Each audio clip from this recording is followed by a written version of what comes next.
Ahí tenéis, este es el cuadro que te lo explica, fíjate.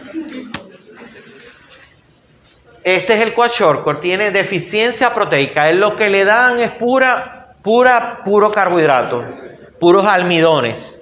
¿Okay? El signo característico de ellos es la presencia de edema. ¿Por qué tienen edema? ¿Ah? La presión osmótica baja. Ajá. Ajá, no tienen albúmina y al no haber albúmina, ¿qué? La presión oncótica o coloidosmótica. Ok, muy bien, así es que me gusta. Entonces tienen un desequilibrio entre las fuerzas hidrostáticas y coloidosmóticas. Entonces hay fuga ¿hacia dónde? ¿Dónde tienen el agua estos pacientes? En el intersticio. Ok. No tienen suficiente energía tampoco, porque comen carbohidratos, pero no tienen todos los macronutrientes adecuados. Entonces, al no tener todos los macronutrientes, la producción de qué se disminuye ¿quién es la energía? El adenosintrifosfato. Entonces, ¿qué pasa con las bombas que mantienen la regulación de los iones? ¿Cuál bomba? ¿De cuál bomba estamos hablando? La bomba sodio y potasio ATPasa la tienen dormida porque no tienen el ATP. ¿Y eso qué va a condicionar a que cómo estarán los iones en ellos? ¿Quién en quién? Vamos a ver si son capaces de sacar eso. El sodio va a estar en el sodio. ¿Cómo? Mucho sodio. ¿Dónde va a estar el sodio? En el medio intracelular, exactamente. Entonces las células las tienen hinchadas y eso se llama síndrome de la célula enferma. Ajá. Malo, obviamente, malo. Ajá. Entonces, deficiencia proteica, fíjense cómo está la secreción de hormona de crecimiento, muy alta. Después le ponen tratamiento con hidratos de carbono, o sea, carbohidratos, por 3 días y le vuelven a medir la hormona de crecimiento. Sigue alta, porque no le están dando las proteínas. Luego lo tratan con proteínas y fíjense cómo baja a los 3 días. Y después a los 25 días ya la hormona de crecimiento se ha regulado porque le han dado... en forma, por eso el tratamiento de esos pacientes no es, ¿verdad? Tienen una fase aguda y una fase de transición, una fase de recuperación que correspondería más o menos con esto. ¿Sí? ¿Entendiste, Helio? Entonces, esos pacientes, el que come solamente carbohidratos tiene la hormona de crecimiento alta. Y eso va a hacer que el tejido adiposo se comienza a degradar, los ácidos grasos libres comienzan a estar circulando. ¿Y para dónde se van a ir? Para el hígado. Y entonces va a aparecer hepatomegalia. ¿Por qué? Porque hay hígado graso, esteatosis hepática. ¿Ok?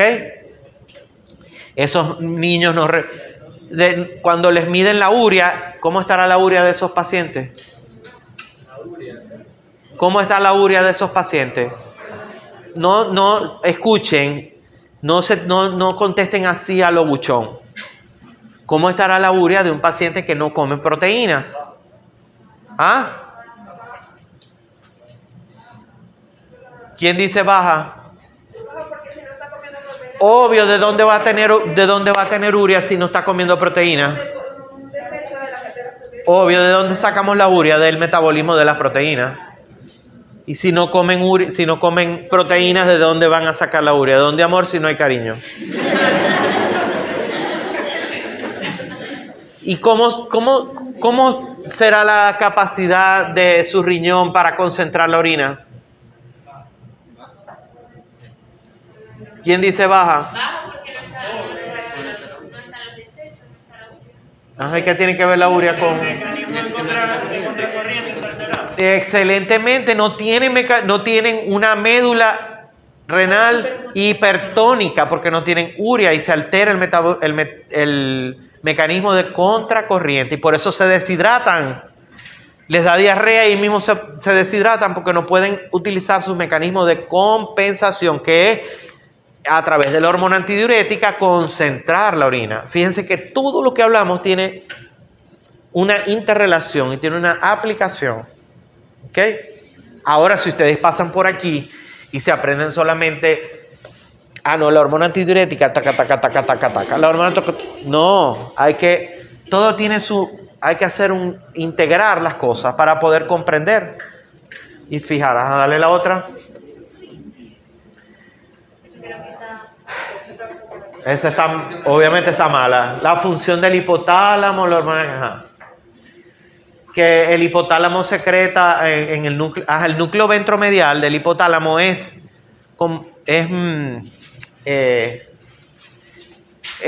las neuronas que están allí son como son las neuronas que captan esas diferentes estímulos o señales que hacen que el hipotálamo, las neuronas que están allí, puedan aumentar o disminuir su producción, ¿no?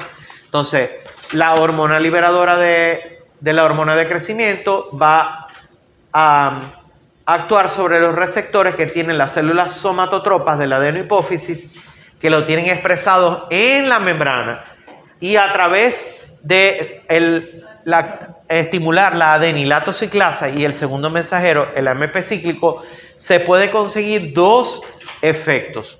Un efecto rápido, que eso es allá en la adenohipófisis.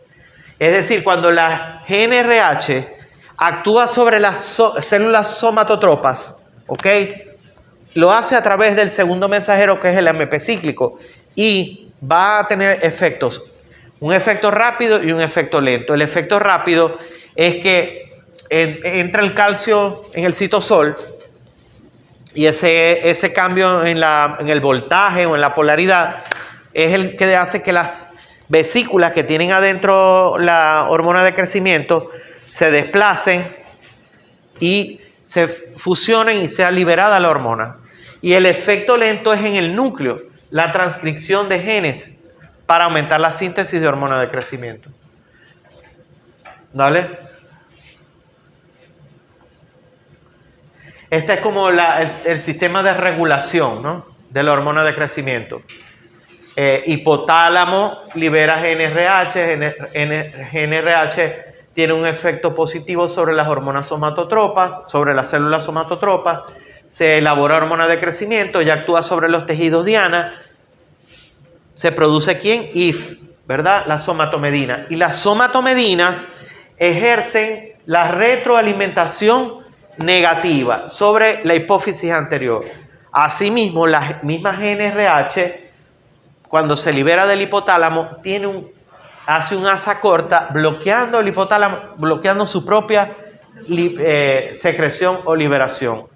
Al mismo tiempo, la hormona de crecimiento, fíjense, tiene un efecto de retroalimentación positiva sobre el hipotálamo, ¿ok? Para que sintetice somatostatina y la somatostatina regule las células somatotropas para que no sigan produciendo hormona de crecimiento. Y las somatomedinas también tienen ese mismo efecto sobre el hipotálamo, que tienen ahí es una retroalimentación positiva para que secreten somatostatina. Dale. O sea, es positiva para la vez ser negativa. Sí, exactamente. Es un trabalengua, pero... Ajá, ahí está.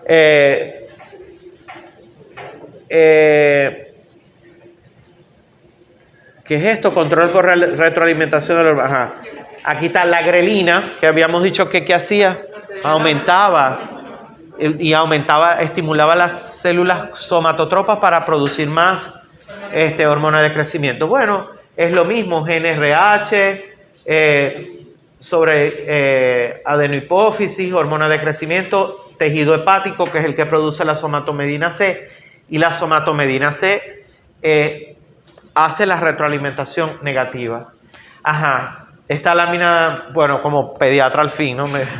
Me gusta siempre esta lámina porque vemos cómo la velocidad de crecimiento y lo que les explicaba hace rato con respecto al efecto que tiene la hormona de crecimiento sobre el aumento longitudinal de las diáfisis y el estirón puberal. Fíjense que el estirón puberal en las niñas ocurre lo que es la aparición de los caracteres sexuales secundarios, el inicio de la pubertad.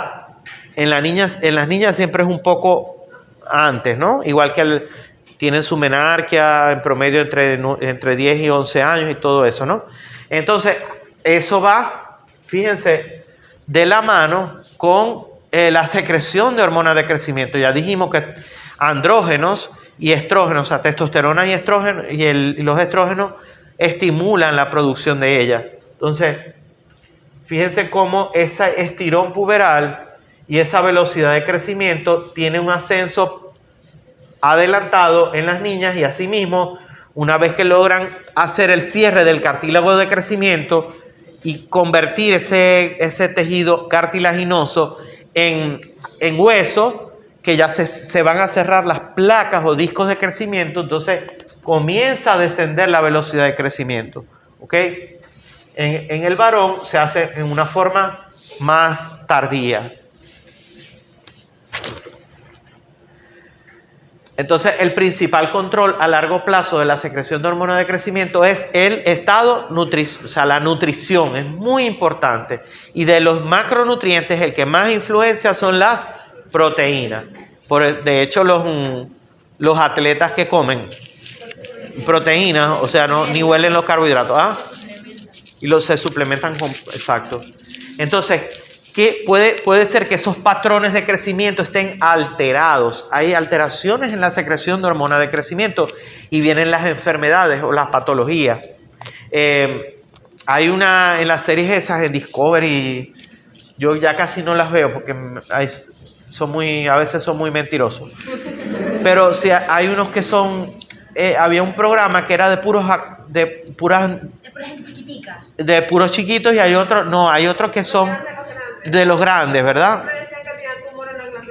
Viste, esas series son buenas en ese sentido porque no es tan fácil ver por ahí un acromegálico. ¿Dónde era que había? Creo que mi profesor de semiología, yo creo que era medio acromegálico. Era muy grande y tenía las manos grandísimas y era muy tosco en la cara. Él se murió recientemente, se llamaba Leonelo Soto, excelente. Hablaba más que un radiofiado. Pero cuentos, clases no daba mucho. Pero las clases que daba eran muy buenas, pero era muy cuentero. Pero hay personas que tienen, o sea, no sé si es lo mismo, pero tienen la lengua grande. También tiene la lengua grande. Entonces, hay anomalías de secreción de la hormona de crecimiento. ¿Por qué puede fallar? Bueno, puede dejarse de secretar junto con las otras 6 hormonas de la adenohipófisis. Cuando fallan varias hormonas, eso se le llama PAN. PAN significa, ¿saben lo que es el prefijo PAN? Es todo, ¿verdad? Entonces, PAN, insuficiencia pan-hipofisaria, o sea, de todas las hormonas que se secretan en la hipófisis. Eso se llama pan-hipopituitarismo, que lo podemos ver en los niños. Ya les dije, el Sheehan ese que se da en las mujeres en el posparto, también generan un Sheehan, C-Shehan,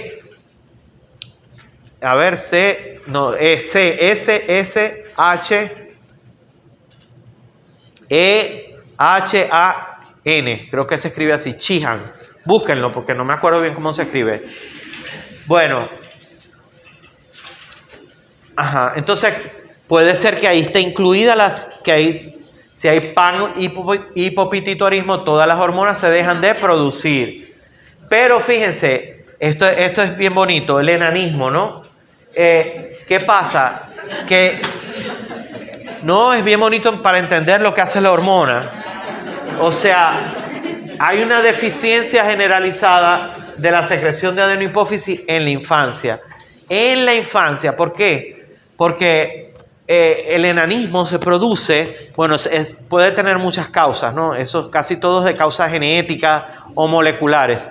Pero ¿qué es lo que ocurre? Que para que una persona tenga enanismo, la disminución de la producción de hormonas de crecimiento tiene que ser antes de la pubertad, antes de la adolescencia. Cuando, ¿sí me entienden? O sea, el enano es el que los receptores para la acción de los IF en el tejido cartilaginoso están insensibles al efecto de ellos, que son los que median la acción de la hormona de crecimiento. Entonces ellos no crecen, no hay el crecimiento de la diáfisis del hueso, ¿ok? Entonces se quedan chiquitos.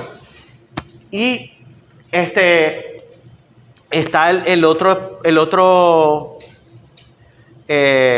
polo es cuando esto ocurre en extremo, o sea, es el gigantismo, que se secreta gran cantidad de hormona de crecimiento, pero también antes de la adolescencia.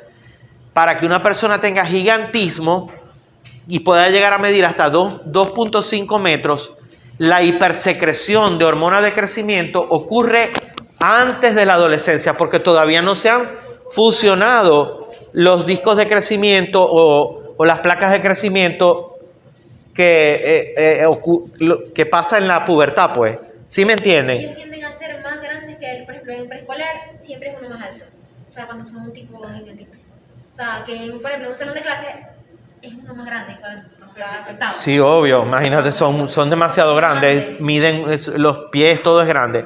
Entonces, lo que quiero que el mensaje es que el gigantismo tiene que producirse. La hipersecreción de la hormona de crecimiento es antes de que se cierren los discos de crecimiento. Ok. Porque, fíjense, también hay hipopituitarismo del adulto. Y la acromegalia, que es como que que es la patología así como que deberían de verla, aunque ya endocrino ni les dan. Yo he visto que la formación, o sea, en lo que es patología médica está muy, muy mal. Bueno, esa acromegalia se produce es cuando hay, por ejemplo, tumores que secretan mucha cantidad de hormona de crecimiento, pero ya después de que los discos de crecimiento se han fusionado. Entonces, ¿dónde va a tener ese efecto la hormona de crecimiento? En la superficie del hueso. Va a empezar a crecer la superficie del hueso. Por eso la mandíbula va a crecer, los arcos supraorbitarios, la frente, los dedos. Pueden meter hasta 48 de calzado. Porque todos los huesos se van alargando. Las manos, sí, y la lengua, tienen pronactismo, tienen macroglosia, pueden tener hepatomegalia, y esos pacientes desarrollan a la final diabetes, porque el efecto excesivo de la hormona de crecimiento los lleva a resistencia a la insulina. También los cuerpos vertebrales se deforman y tienen jorobas, eso se llama cifosis. ¿Ok? La joroba se llama cifosis. Eso es característico de esa enfermedad que se llama acromegalia. Dale a ver si creo que hay una foto. Fíjense,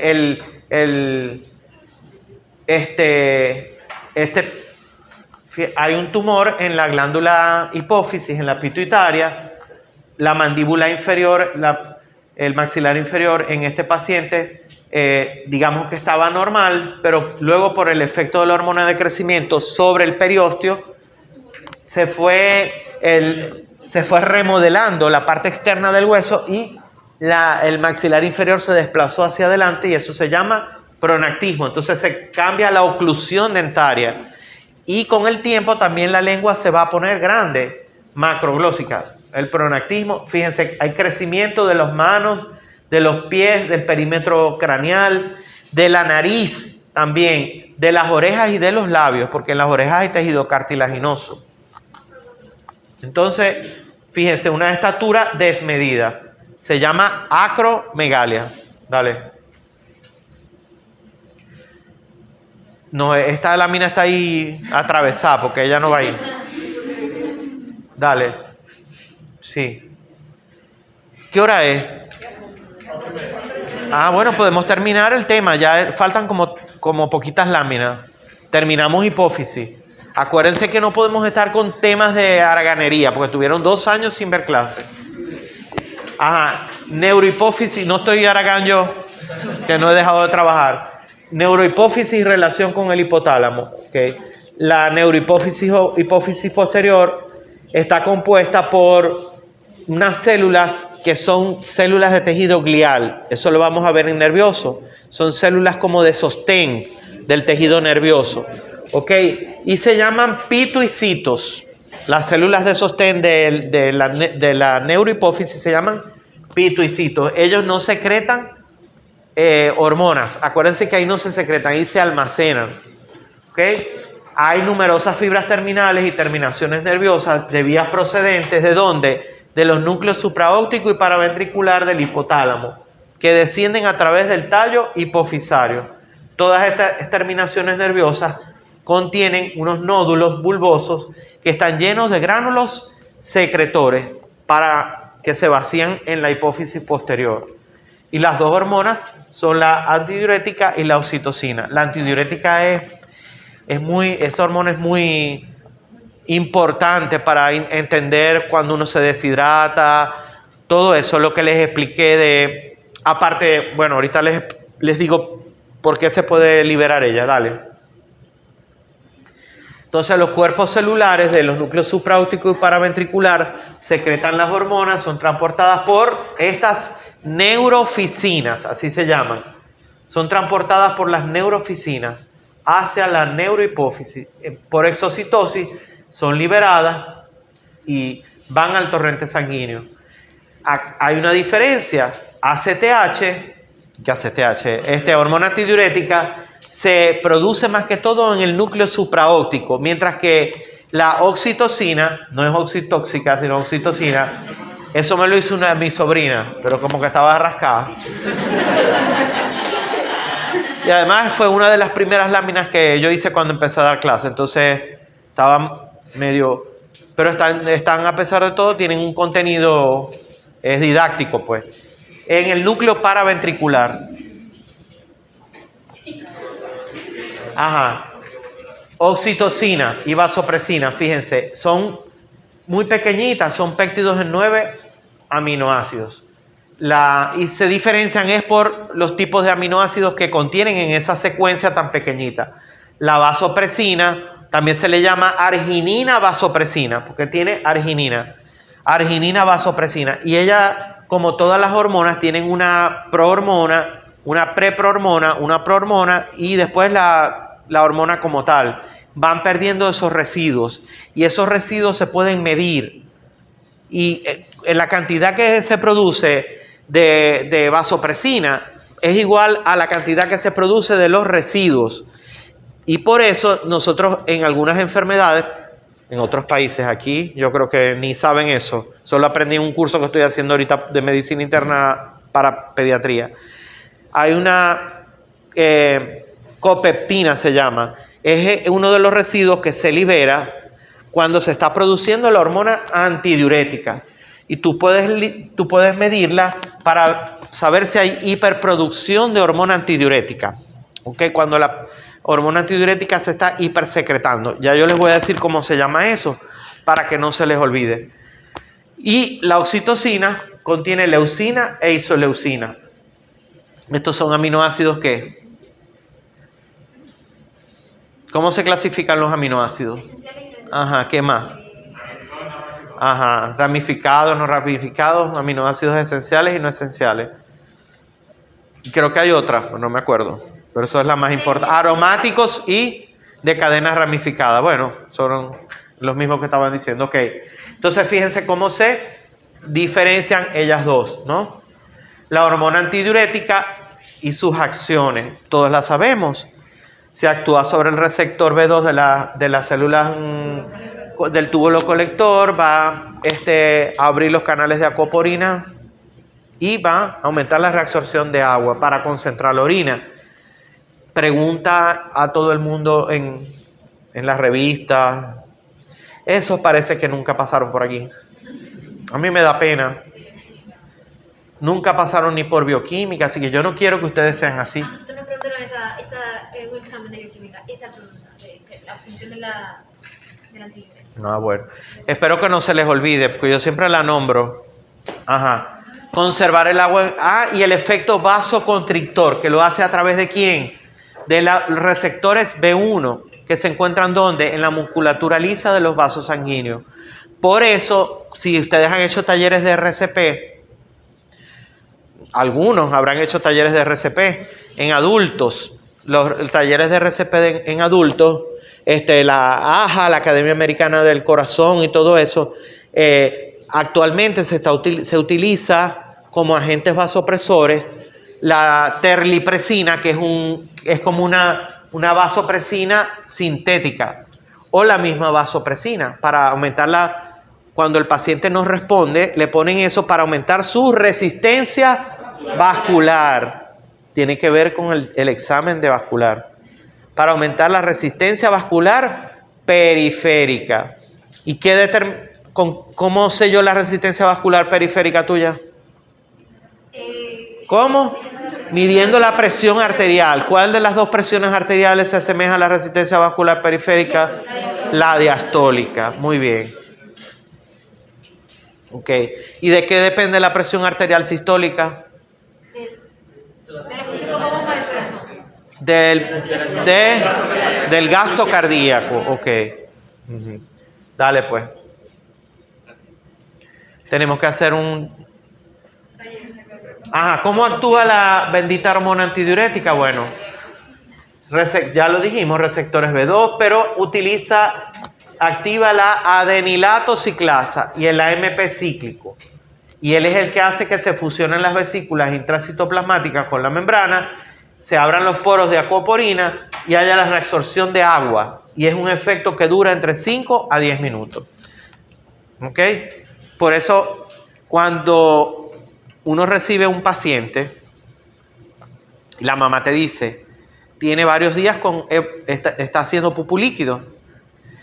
Tiene varios días haciendo pupú líquido. Entonces, ¿desde cuándo no le cambia o desde cuándo no orina? La mamá te dice que tiene horas sin orinar. ¿Por qué? Porque está actuando ahí, ¿quién? La hormona antidiurética para conservar el agua. ¿Ok? Cuando ustedes salen a la dichosa matica,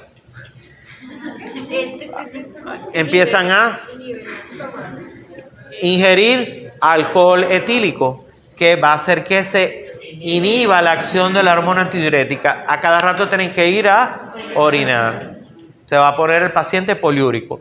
¿Cómo se llama cuando no se produce la patología, cuando no se produce hormona antidiurética o cuando el receptor de la hormona antidiurética, el B2, no es sensible a ella? Diabetes insípida. Diabetes porque el paciente está poliúrico.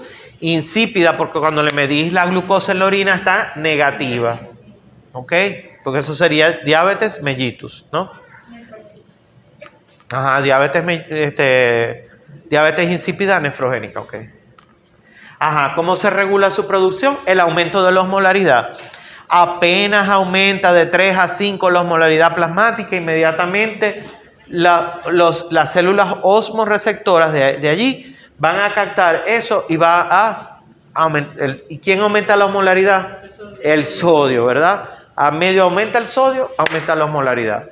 Entonces, esos osmoreceptores están ubicados en el órgano vasculoso que capta ese aumento de la osmolaridad y se sintetiza y se libera más hormona antidiurética.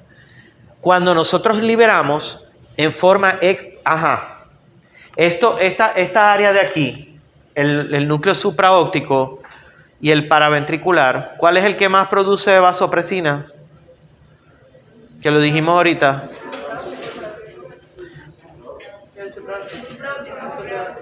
Ajá, cuando ese núcleo supraóptico, esas zonas que producen o sea, hay múltiples estímulos para que nuestro organismo sea capaz de liberar hormona antidiurética, múltiples. El más importante desde el punto de vista fisiológico es el aumento de la osmolaridad plasmática, pero no es el único. Cualquier condición de enfermedad, estrés, fármacos que recibe el paciente, o sea, múltiples estímulos pueden hacer que nuestro organismo libere mucha cantidad de hormona antidiurética, llevando incluso a tener una hiperproducción de la misma. Y cuando hay esa hiperproducción, vamos a hacer un juego fisiopatológico. Si un paciente, por ejemplo, estímulos neurológicos, infecciones del sistema nervioso, problemas respiratorios, todo eso puede hacer que se produzca en exceso la hormona antidiurética. Yo voy a hacer un juego fisiopatológico. Alguien que tiene tuberculosis y esa tuberculosis llegó hasta el sistema nervioso y le causó una enfermedad grave que se llama meningoencefalitis tuberculosa. Lo van a ver me imagino que van a ver Mycobacterium tuberculosis en micro. Ok, entonces ese paciente por efecto de esa infección comienza a producir mucha cantidad de hormona antidiurética. ¿Cómo creen ustedes que va a estar el sodio en la sangre de ese paciente? ¿Cómo creen que está la producción de orina o el gasto urinario de ese paciente? ¿Cómo creen que está la osmolaridad en el plasma de ese paciente? ¿Cómo estará el peso de cuando el paciente llegó a unos días después de que ocurrió la enfermedad? Vamos a ver, a utilizar las neuronas. Hay mucha producción de vasopresina, muchísima. ¿Ah? Ajá, muy bien. Entonces el paciente va a tener hiponatremia, ¿Qué más? Va a tener disminución del volumen urinario, no tanto como anuria, pero sí oliguria. Ok, pero muy bien, ese es el razonamiento. O sea, hay disminución del volumen urinario. ¿Cómo va a tener el peso? Va a haber aumentado de peso y va a tener edema. Ok, ¿cómo está la osmolaridad en su sangre? Disminuida, porque hay una relación entre los solutos y solventes en donde hay mucha agua. Hay un aumento del agua corporal porque hay una mayor reabsorción en el túbulo colector. Muy bien, esa patología se llama secreción inadecuada de la hormona antidiurética. Es famosa, es la contraparte de la diabetes insípida. Es la otra parte de la diabetes, o sea, la parte contraria de la diabetes insípida. Se llama secreción inapropiada de la hormona antidiurética. ¿Ok? En otras palabras, hipersecreción de la misma. Ok, dale. ¿O es esa? ¿Ya le diste? Sí, Ajá, el aumento de la osmolaridad, ya eso lo vimos. Dale. ¿Qué más? Fíjense, ¿qué otro estímulo es importante? La disminución del volumen sanguíneo, de la volemia y de la presión arterial. Es un estímulo para que se produzca hormona antidiurética, porque ella tiene que ver con la regulación de la presión arterial.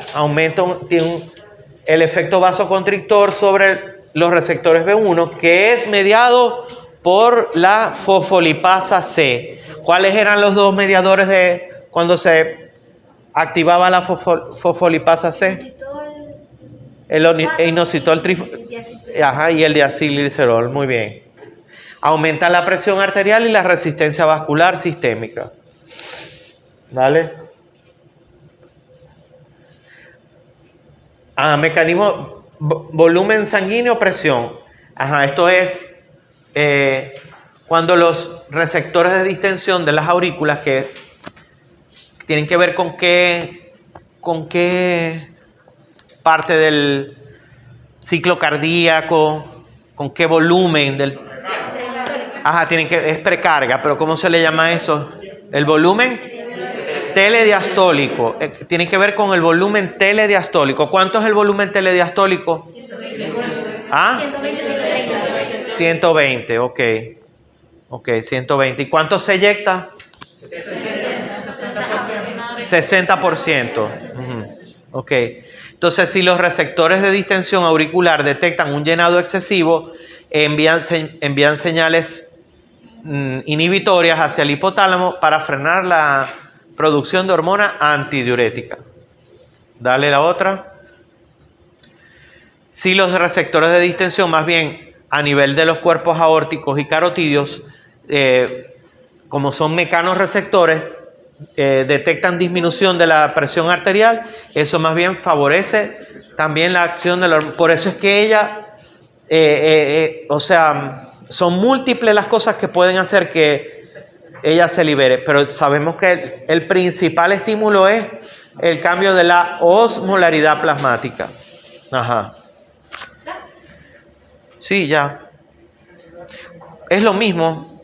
Esto es lo mismo. Ajá, junto con el mecanismo de aumento de la secreción de hormona antidiurética, cuando tenemos pérdida del volumen, cuando tenemos una situación en donde nuestra osmolaridad está aumentada porque hay déficit de agua, ¿qué otro mecanismo de compensación aparece primero incluso que la secreción de hormona antidiurética? Ah, no, antes que eso, ¿cuál es el primer mecanismo de compensación que tenemos? ¿Ah? ¿Qué nos da? ¿Qué nos da? Sed, el mecanismo de la sed, ¿ok? Nos da sed.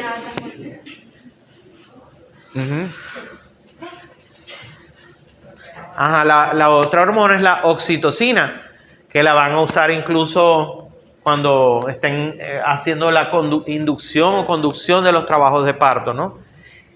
Y cuando vean lactancia materna, que vean las etapas de la eyección de la leche y todo eso, es importante recordar esto, ¿no?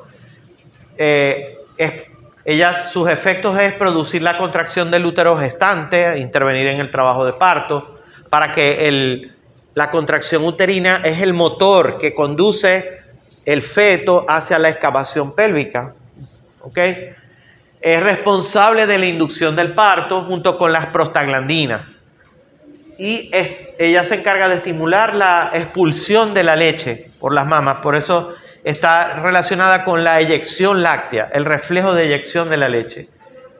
Y lo hace porque hace que la leche sea expulsada de los alvéolos mamarios hacia los ductos mamarios por contracción de unas células mioepiteliales. El reflejo de bajada de la leche es iniciado por la succión del pezón, que es captada por terminaciones nerviosas sensitivas.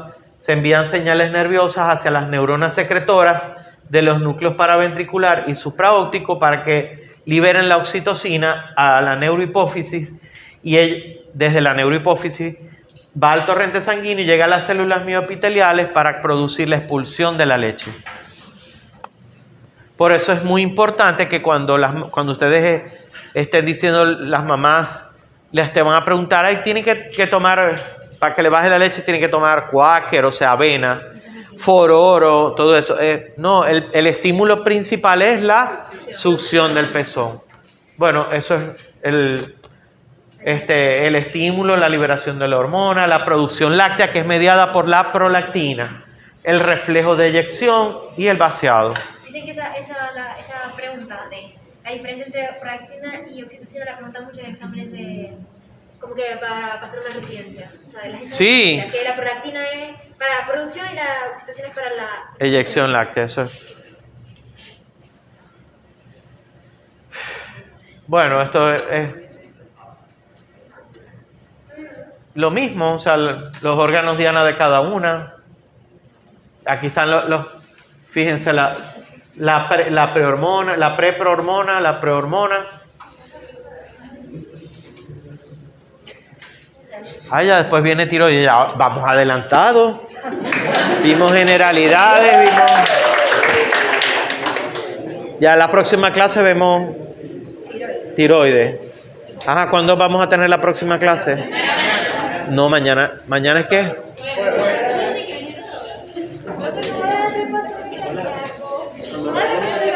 Vamos a ver si la semana que viene. El viernes en la tarde no pueden. En la tarde, porque mañana es difícil para mí. O el viernes en la mañana, perdón. No. Bueno, el viernes en la tarde. Pero nos venimos temprano, a las 2. Pero no pueden. De 8 a 10 no pueden, no. ¿Quién puede los viernes en la mañana? El viernes en la mañana. Ahí no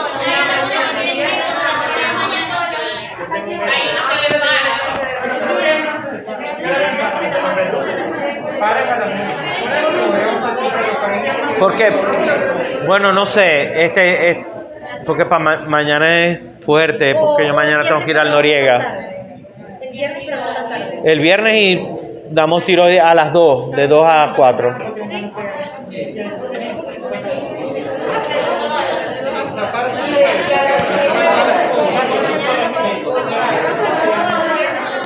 Yo había puesto los pacientes para las 10 pensando que el viernes podíamos.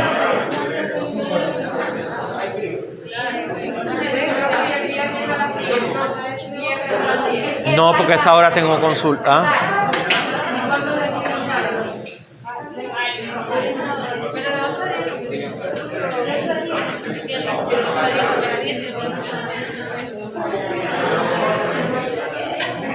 Bueno, no está descartado que para mañana haya clase. Les informamos más tarde. Todo depende, puede ser mañana. Porque adelantemos más. ¿Ah? Porque no podemos perder tiempo. Si es preferible mañana y el viernes. Ay, tienen que editar eso, no pueden colocar. Yo edito todo. Lo que está en medio de la clase no lo edito, pues si es más complicado.